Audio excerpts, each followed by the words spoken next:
Kieha na maithori matari ithabu nimo mari na family ya Paul Mburu Mbugua thutha wa mwanake wao wa ukuru wa miaka 24 kurathwo na gukua hindi ya mirurungano ya kuririkana muthi wa Sabasaba.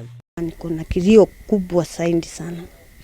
Ukiwa ile serikali niliamka kusagua saa 12 ndio inaua watoto wangu, mtoto wangu first born yangu amepigwa risasi na hakuwa kwa maandamano.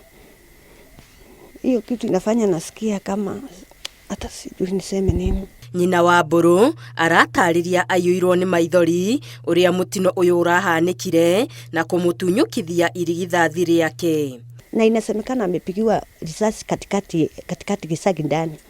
Kwa hivyo hata ikiwa ni serikali, Gisagi ndani si mahali ya kukuja kupiga mtu mmoja tu risasi.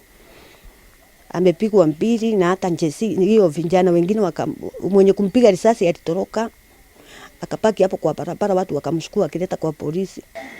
Yesi mnyama, yani binadamu kasisi, alikuwa na haki ya kuishi. Mbona mmemuua? Mbona?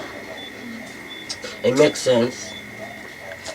Hata justice ikifanyikana ama ipatikane ama ifanye nini, hakuna siku mtoto wa mtu atarudi.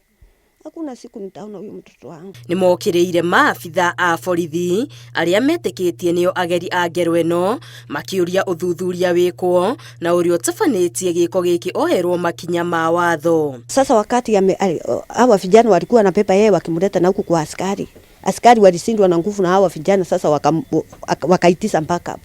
Kwa hivyo hatujui kijana ako wapi. Ndio sasa tunataka kuamuka tuende Ngong tukaone kama ako huko, lakini wasimufise vile wanafisa wale wengine. Mimi nijitolee kusimba simo wiki mzima nifunike mtoto wangu kuliko aende akatupa huko mali wanatupa watoto wengine. Mburu akiingira itari-ini ria ayuthi aria makuite mirurungano-ini ya gutetia thirikari riri ateteri a ihoto cia muingi mathiite na mbere na gukumithia uhuthiri wa hinya mukiruku wa maafitha a borithi. Ngiribotera Inooro TV, Geto Wangari Maria wa Muigana.